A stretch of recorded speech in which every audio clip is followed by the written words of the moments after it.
Good day, I'm junior researcher Adam Southgate, and in today's lecture we'll be covering the Entropic spheres Ysbryd Gwifrau. I'd appreciate that all hunters please subscribe as to not miss any future lectures, and also if you enjoyed the lecture and find it informative, please like the video and click the bell to ensure you do not miss any future announcements. I would also be very happy to hear your thoughts, views and stories of your own interactions with the monsters of the spheres in the comment area of this video. Also, I'm always ready to answer any questions you may have, and please share these lectures with any hunters you feel would benefit from them. So, to begin, as always, we'll start with our general announcements. Firstly, as you may have guessed, the entity we're covering today is the same as that had recently been affecting the Order's instructional videos. I don't want to go into too much detail about the entity itself here, as that will be covered by the main body of this video. However, I would like to cover the broader events that led up to this situation and its resolution. We believe we have tracked the initial infection to roughly 6 months ago. It had been until very recently that any hunter could upload any recovered documents digitally to an Order Office server. This was under the proviso that these files had undergone the standard 3-month quarantine. However, at least on one occasion, this hard rule had not been followed.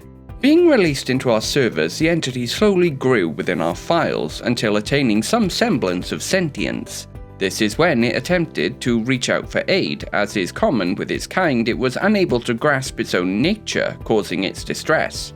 This problem became too big to ignore when the entity firstly started appearing within the instructional videos, but then also released its own, rather unsettling one.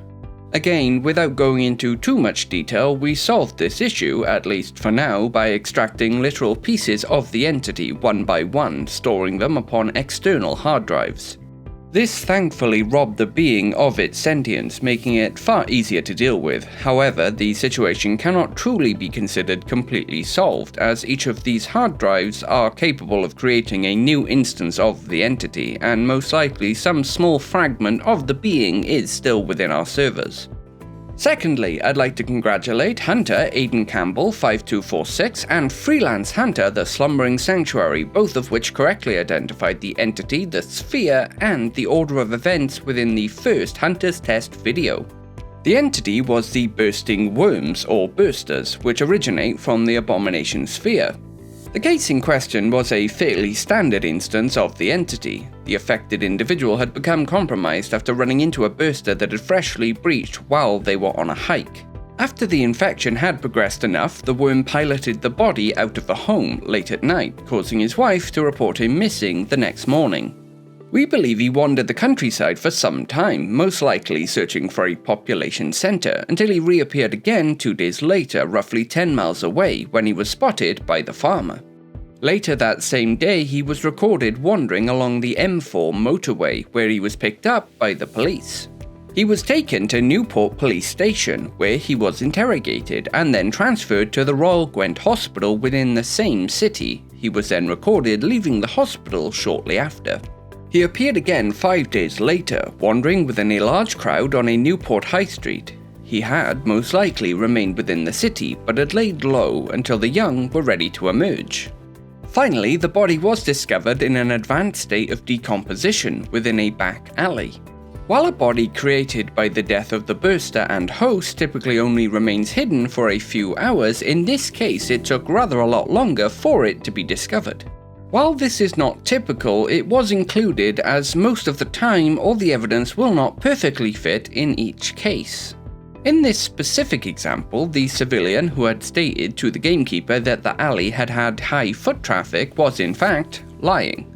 Not for any nefarious reasons, but rather for a more mundane one. The bins for his shop were stored at the end of the alley, where the body was laying. He, instead of walking to them, had been dumping his waste within his neighbour's bin, as it was closer. His neighbour being present when he was answering questions, he lied, without thinking of the broader ramifications, and again, not for any evil or selfish reasons, but because he told the lie so often that it had become automatic. The Entropic sphere, while stagnant in itself, is the originator of entities that are anything but. While yes, they are completely benign and homogeneous in their original form, when they come into contact with our sphere, the range of what they can become is basically infinite. This appears due to their basic nature. As bodiless beings, they are shaped by emotion, which within their own sphere, they would not come into contact with. Even then though, it takes an incredibly heightened outpouring of these feelings to warp a benign spirit into a different form. Along with this, they also require a death, as the deceased person will become the blueprint for their new form. In themselves, they do not possess what we would call a mind, but after involuntarily mimicking the recently deceased, they will fully believe themselves to be them. This mental mimicry is by no means perfect, as what they copy is the dying mind of the individual, meaning that they are working with typically only shards of a mind.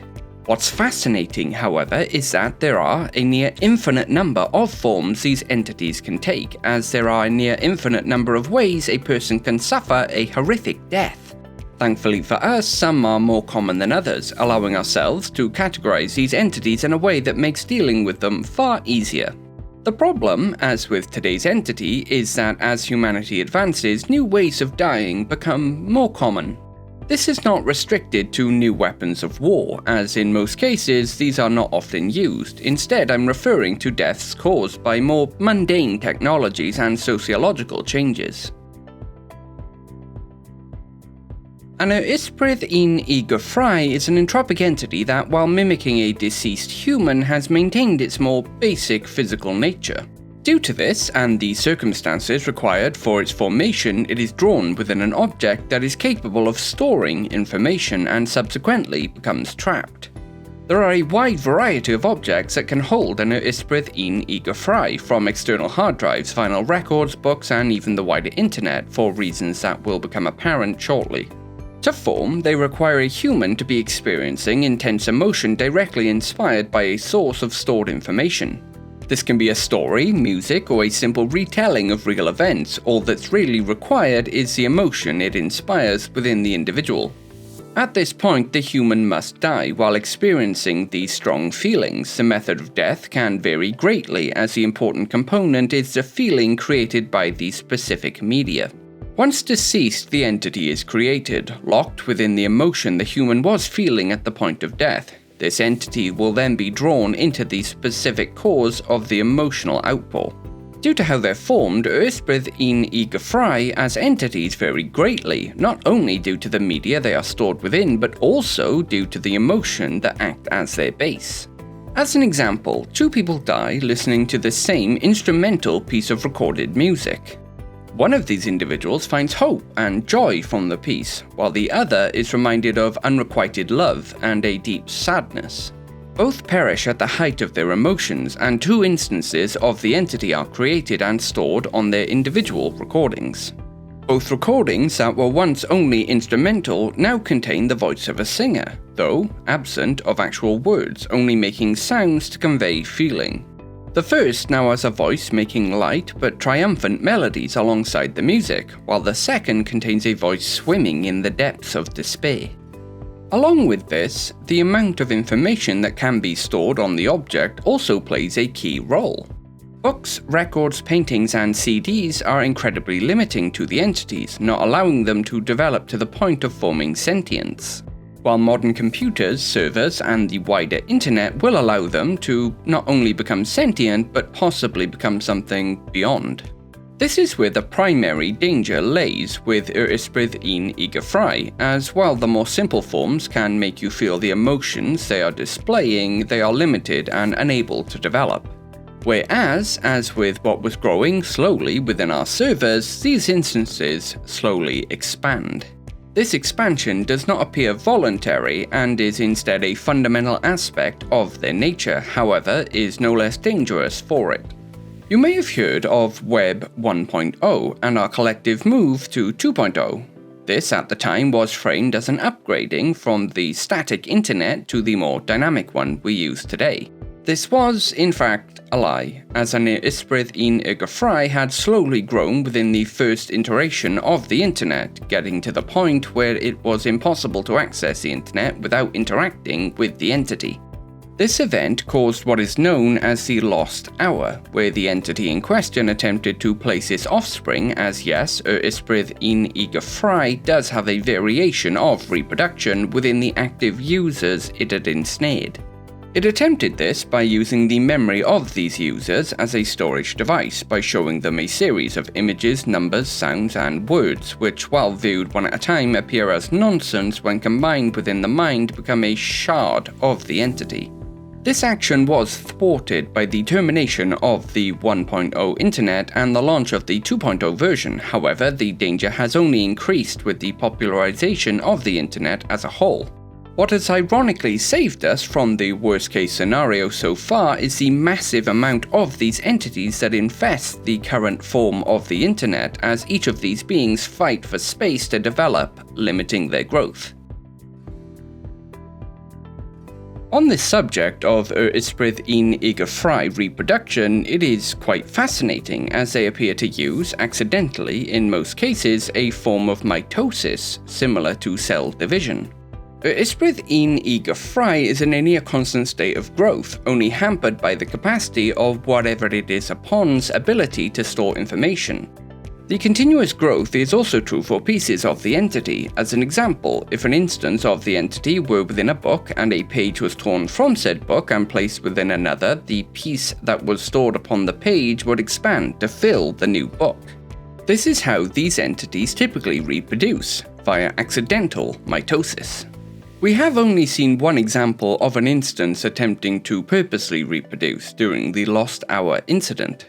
We believe that this happened due to the entity growing to the point where it had a full understanding of its nature, not only simply believing itself to be the human it was mimicking, but becoming truly self-aware. What thwarted its attempt was that the in total 3-hour sequence of images, numbers, sounds, and words that was required to transfer the smallest fragments of the entity was cut short. Interestingly, the size of the information needed for reproduction varies based on the size of the entity. Simpler instances, such as with pictures, books, and music, only require a small amount of information to be split off to reproduce, while larger forms require much more information to be fractured off. This appears to be percentage specific, with a 0.008 lower threshold needed to create a viable new instance. Another fascinating aspect of Ysbryd in Gwifrau is the effect they have upon those who experience the media they are within. You may have experienced this phenomenon yourself while viewing perhaps a movie or listening to a piece of music. A strong outpouring of emotion that appears from nowhere, your mind quickly coming up with a reason for these feelings that it can understand. This is due to affected media and the entity within pushing their primary emotions onto the consumer. This can, in rare cases, be a positive experience, either acting as a cathartic release or even giving an antidepressant effect. However, in most cases, it is highly dangerous. This is specifically with the most common example of these entities, which were formed when the human they are mimicking were deep within a dangerous level of both sadness and hopelessness. These feelings being passed on to another can cause the one experiencing them to suffer the same fate as the original person if intervention is not quick enough to save them. This is why our standard practice is to destroy any object containing an Ysbryd in Gwifrau. How a hunter destroys an Ysbryd in Gwifrau varies greatly depending on what media they are stored upon. In the example of more simple media, such as books, CDs, and pictures, simply destroying the object will suffice. The most effective way of doing so is via burning, as it will allow for no data to remain for the entity to exist upon. This will thankfully return it to its benign spirit form, where it is unable to do further damage. For more complex instances, such as with computers, servers, and the wider internet, well, it's more of a headache. While a computer or server could be destroyed, there is always the possibility of the entity escaping to the wider internet. On top of this, the financial expenses of replacing such equipment would be astronomical. As such, we at the Order use the vivisection method. As the entities must to some degree follow the rules of the media they are within, it is possible to quite literally move the entities within a computer system. This fact allows these beings to be digitally cut up into smaller pieces, and then these pieces move to external hard drives which can be destroyed. This does not completely destroy the entity in question, as it is near impossible to find all of it within a system. However, it does regress what remains to the point where it will need to expand once again to reach the same level it was at before. This regrowth can take months to even years, allowing for normal operations in the meantime. A regular procedure of downloading and destroying can maintain normal functions within systems. For the wider internet, this process is not feasible. As such, a tactic of overcrowding was adopted to manage the issue instead. Specifically, as the entities do not appear able to affect each other, but do attempt to occupy the same space by flooding the internet with untold millions of these beings, none are able to grow large enough to gain sentience. This is by no means a perfect solution, as is shown by the extreme emotional volatility that is exhibited by modern internet users, as they are flooded by conflicting feelings brought on by the many entities infesting the internet today. The Ysbryd Gwifrau are a good example of how entities of the spheres can have wild interactions with our modern world. With each new technology, a new unforeseen horror can be created by the meeting of human ingenuity and the wild forms of the entities of the spheres. The issue for us within the anti-incursion community is that technology is now advancing so quickly that it is impossible to test these interactions before new creations enter common use. But that will be all for today. With Arthur's might and Merlin's wisdom, thank you.